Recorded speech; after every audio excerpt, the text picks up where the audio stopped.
জীবনে যাই করি না কেন রুটিন মাফিক জীবনের থেকে আরামদায়ক জীবন মনে হয় না জীবনে আর কিছুই আছে। আমার সাথে কে কে একমত সেটা অবশ্যই জানাবেন। তো এই যে গরম গরম ভুনা খিচুড়ি হচ্ছে, যদিও আজকে রোদ, আর এই যে আমার কন্যা মানে সাজগোজের জন্য তো সে বড়ই এক্সপার্ট। তো আপনাদের ভাইয়া বাইরে থেকে আসার সময় কিছু আম নিয়ে আসছে, তার আবার আম মানে কি বলবো, খুবই নেশা। আর এই যে এদিক দিয়ে হচ্ছে রান্না করার প্রস্তুতি চলছে। আর এই তো সকালের নাস্তা নিয়ে হাজির হয়ে গেলাম। হ্যালো এভরিওয়ান, আসসালামু আলাইকুম। আমি সাথী নিউ আরেকটি ডেলি ব্লগ নিয়ে আপনাদের মাঝে হাজির হয়ে গেলাম। দেশ এবং দেশের বাইরে যে যেখান থেকে আজকে আমার সাথে যুক্ত হয়েছেন সবাইকে জানাই অন্তরের অন্তঃস্থল থেকে অনেক অনেক ভালোবাসা। তো এই যে বরাবরের মতো আজকেও সকালে নাস্তা দিয়ে শুরু করলাম। তো আজকে সকালে নাস্তায় থাকছে হচ্ছে গরম গরম রুটি, সাথে থাকছে সবজি, আর আম তো আছেই। এখন আমের সিজনে, আম কাঁঠালের সিজনে যদি নাস্তায় আম কাঁঠাল না থাকে তাহলে কি নাস্তাটা জমে বলেন তো? আমার তো মোটেও জমে না। তো যারা যারা আমার সাথে এখন যুক্ত হয়েছেন তাদেরকে জানাই অসংখ্য ধন্যবাদ। যদি ভিডিওটা ভালো লেগে থাকে একটা লাইক, কমেন্ট আর শেয়ার করতে ভুলবেন না, কারণ আপনার একটি শেয়ারের মাধ্যমে আমার ভিডিওটি ছড়ে যাবে হাজারো মানুষের কাছে।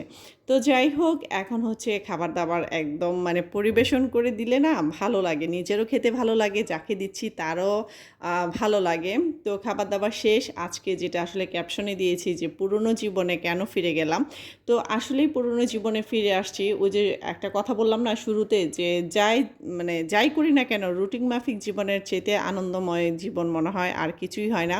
তো এদিক দিয়ে অর্নি কিন্তু রেডি টেডি হয়ে তার বাবার সাথে চলে গেছে স্কুলে, কারণ ওদের স্কুল আজকে খুলেছে।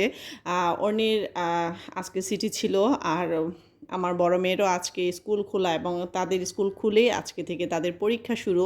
তো সকালে খুব ভোরে আজকে ঘুম থেকে ওঠা হয়েছে, তো খুব সকাল সকালেই কিন্তু সব কাজকর্ম মোটামুটি শেষ করা হয়েছে। তো আপনাদের ভাইয়া যে আম নিয়ে আসছিল, আমি বললাম যে শুধু আম নিয়ে আসলে হবে না, আমাকে কেটে খাওয়াতে হবে। আর যেটা সত্যি কথা, মানে আমি ঘরের সমস্ত কাজ করতে পারলেও আমার কেন জানি ফল কেটে খেতে ইচ্ছা করে না নিজের জন্য। তো আমার মতো এরকম কে কে আছেন অবশ্যই কমেন্টস করে জানাবেন। তো আপনাদের ভাইয়া আর আমি বারান্দায় বসে বসে গল্প করতেছিলাম, আর এই যে আপনাদের ভাইয়া আম কাটতেছিল। মানে আমগুলো মাশাল্লাহ এত এত ভালো পড়ছে, আমি তো এখন ভিডিও এডিট করতে গিয়ে মনে হচ্ছে যে আমি আবারও খাই। তারপরও মাশাল্লাহ আজকে প্রচুর প্রচুর আম খেয়েছি। তো এই যে দেখতেই পাচ্ছেন কালার, এখানে কোনো এডিটিং বা ফিল্টার কোনো কিছুই নাই। এখানে একদম রিয়েল যে আমের কালারটা সেটাই আসছে আমার ফোনে। শুধু শুধু বসে বসে আম খেলে তো আর হবে না, যেহেতু পুরনো জীবনে ফিরে গেছি, বাচ্চা কাচ্চা স্কুলে, তো ঘরের তো সমস্ত কাজকর্ম করতেই হবে। তো আজকে আপনাদের ভাইয়া বলছে যে খিচুড়ি রান্না করো। সাধারণত আমার ঘরে এক একজনের মতামত থাকে এক এক রকম।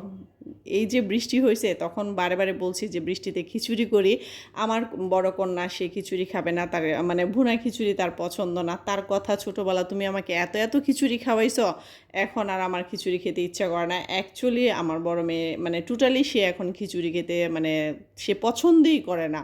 তো এখন আপনাদের ভাইয়া বলতেছে না আজকে খাসির মাংস দিয়ে আজকে ভুনা খিচুড়ি করো, রোদ থাকুক যাই থাকুক আজকে খাবো। তো বেচারার আবদার তো রক্ষা করতেই হবে। কেন জানি আমার বাচ্চা বা আমার হাজব্যান্ড কোনো কিছু যদি বলে যে খাবে, মানে আমি কেন জানি না করতে পারি না। আমার যতই খারাপ লাগুক না কেন, আমার মনে হয় যে না, এই সামান্য আবদারটুকু আমি কেন রক্ষা করব না, তাই না? তো এরকম কে কে করেন বলেন তো? তো যাই হোক, এখন হচ্ছে হাতে মেখে খাসির মাংসটা বসিয়ে দিব। মানে যতই হাতে মাখাই না কেন, কিন্তু আমি প্রেশার কুকারেই রান্না করব। তবে হাতে খুব ভালোভাবে মেখে নিলে মশলাটা খুব ভালোভাবে মাংসের সাথে মিশে যায়। তবে সবচেয়ে ভালো হয় যদি হাতে সময় থাকে, মিনিমাম 1 ঘন্টা যদি মেরিনেট করে রাখা যায়, তাহলে মাশাল্লাহ মাশাল্লাহ খেতে কিন্তু খুবই মজা হয়। তো যাই হোক, এদিক দিয়ে হচ্ছে এক চুলাতে আমি বসিয়ে দিলাম হচ্ছে খাসির মাংসটা, আর এদিক দিয়ে হচ্ছে বোনা খিচুড়ি করব।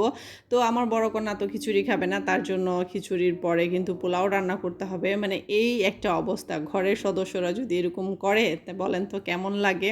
তো যাই হোক, খিচুড়ির চাল ডাল খুব ভালোভাবে আমি ধুয়ে তারপরে হচ্ছে একটু খুব ভালোভাবে ভেজে নিছি। তারপরে হচ্ছে ময় মসলা দিয়ে দিলাম। আর আমি কিন্তু এখানে কোনো সময় আমার ভিডিও যারা দেখেন তারা জানেন আমি কখনোই কিন্তু মেজারমেন্ট কাপে আমি কিন্তু পানিটা ইউজ করি না। আমার মানে আন্দাজে আমি রান্না করি। তো যাই হোক আজকের খিচুড়িটা কিন্তু খুবই জরজরে হয়েছিল। আর খাসির মাংসটা দেখতেই পাচ্ছেন কি সুন্দর লোভনীয় যে হইছে সেটা আর বলার অপেক্ষা রাখে না। খেতেও কিন্তু মাশাআল্লাহ, মাশাআল্লাহ খুবই ভালো লাগছে আলহামদুলিল্লাহ। আল্লাহ রিজিকে যা রাখছে আলহামদুলিল্লাহ, শুকুর আলহামদুলিল্লাহ। তো এই যে খাবার-টাবার পরিবেশন করে দিলাম। তো আজকের ভিডিওটা মানে কেমন লাগলো অবশ্যই সেটা জানাবেন। আর কে, কে ছিলেন অবশ্যই সেটা জানাবেন কার কেমন লেগেছে। তো এখন দুপুরের খাবার খেতে, খেতে বিদায় নিচ্ছি। সবাই ভালো থাকবেন, সুস্থ থাকবেন আর আমার জন্য একটু দোয়া করবেন। তো আজ এই পর্যন্তই। আল্লাহ হাফেজ। আসসালামু আলাইকুম।